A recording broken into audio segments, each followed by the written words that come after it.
မြန်မာငွေ3,500ဝန်းကျင်နဲ့ Ramapur လမ်းမကြီးပေါ်မှာရှိပြီး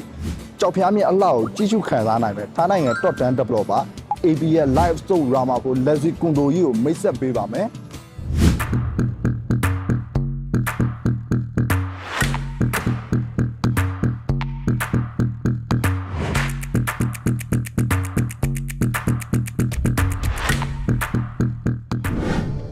location အနေနဲ့ဆိုရင်လည်းအမာဒီ Queen C K Station နားမှာရှိပြီးအစုံမှာရှိရတဲ့အတွက်စာသွန်းစီးလုံးတောင်းလော်တို့အလွယ်တကူတွားရောက်နိုင်မယ့်အပြင် rental အတွက်ဆိုရင်လည်း foreigner market မြန်မာ market အတွက်လည်းလုံးဝအဆင်ပြေစေမှာဖြစ်ပါတယ်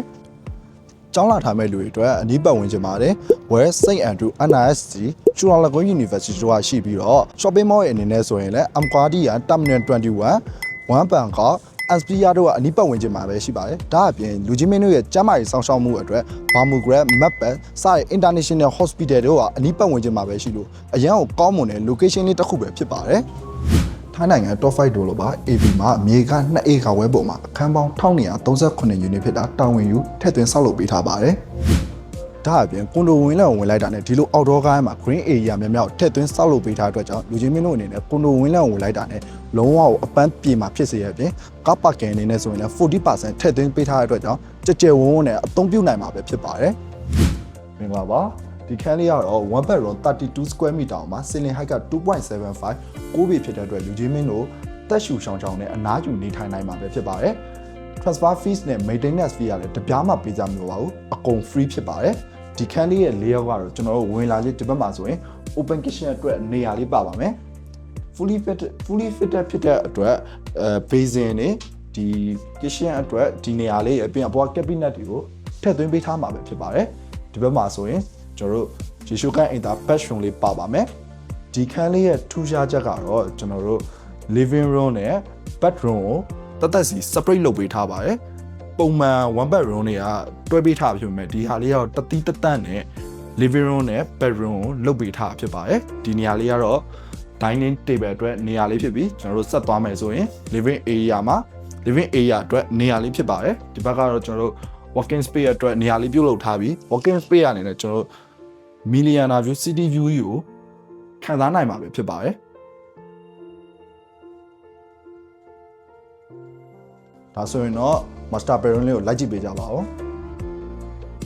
ဒီခန်းလေးကတော့ master bedroom အတွက်နေရာလေးဖြစ်ပါတယ်ဝင်လာခြင်းဒီဘက်မှာဆိုရင်အဝတ်တစ်ထားဖို့အတွက်စင်လေးပါမယ်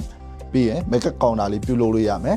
master bedroom ဆိုတဲ့အတိုင်းအိတ်ခမ်းနဲ့ရေချိုးကန့်အင်တာကိုတစ်ခါတည်းတွဲရလေးအသုံးပြုလို့ရမှာဖြစ်ပါတယ်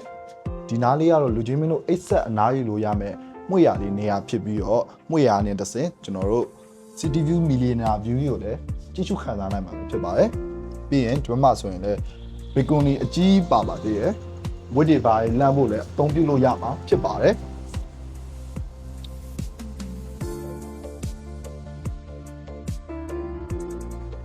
မင်္ဂလာပါဒီခန်းလေးကတော့47 square meter 2 bedroom မှာဈေးလေးက 8.65 million baht ဆိုတဲ့အတိုင်းမြန်မာငွေနဲ့ဆိုရင်1000ဝန်းကျင်လောက်ပဲကျသင့်မှာဖြစ်ပါတယ်ဒါအပြင် transfer fees နဲ့ maintenance fee ကလည်းလုံးဝကို free ဖြစ်ပါတယ်ခင်ဗျာအခန်းလေးရဲ့ဖွဲ့စည်းပုံကတော့ကျွန်တော်တို့ဝင်လာခြင်းဒီဘက်မှာဆိုရင် shoe cabinet အတွက်နေရာလေးပါမှာဖြစ်ပါတယ်ဒါလေးကတော့ open kitchen အတွက်နေရာလေးဖြစ်ပြီး basin ဆိုရင်တော့ဖြစ်လဲ tikka တွေ exhaust extract fan တွေဆိုရင်တော့ဖြစ်လဲ tikka fan တွေကိုသုံးမိထားဖြစ်ပါတယ်ဒီဘက်မှာဆိုရင်တော့ဖြစ်dining space အတွက် dining table လေးလုပ်ပေးထားဖြစ်ပါတယ်မိသားစု၄ယောက်ကိုမှကောင်းကောင်းမွန်မွန်စားသုံးနိုင်မှာဖြစ်ပါတယ်ဆက်သွားမယ်ဆိုရင်ဒီဘက်မှာ living space အတွက် living area ကိုပြုလုပ်ပေးထားပြီးliving area နဲ့တစ်ဆင့်ကျွန်တော်တို့ city view ကိုခံစားနိုင်မှာပဲဖြစ်ပါတယ်။ဒါဆိုရင်တော့ကျွန်တော်နဲ့အတူတူဟိုဘက်ကိုလိုက်ကြည့်ပေးကြပါဦးခင်ဗျာ။ဒီခန်းလေးကတော့ bedroom လေးဖြစ်ပြီးတော့toilet နဲ့ရေချိုးတဲ့နေရာကို separate door လေးနဲ့ကပ်ပေးထားပါတယ်။ဒီခန်းလေးကတော့ main master bedroom လေးဖြစ်ပါတယ်။ main master bedroom ဆိုတဲ့အတိုင်း bedroom နဲ့ master bedroom ကိုဒီတကားလေးကနေဆက်သွယ်ပေးထားမှာပဲဖြစ်ပါတယ်။ကျွန်တော်တို့ဒီဘက်မှာဆိုရင်အဝတ်တွေအတွက် closet cabinet လေးပါမှာဖြစ်ပါတယ်ဒီနေရာလေးကတော့ makeup counter အတွက်နေရာလေးဖြစ်ပြီးဒီဘက်မှာဆိုရင်လည်း working space အတွက်နေရာလေးပြုလုပ်လို့ရအောင်မှာဖြစ်ပါတယ်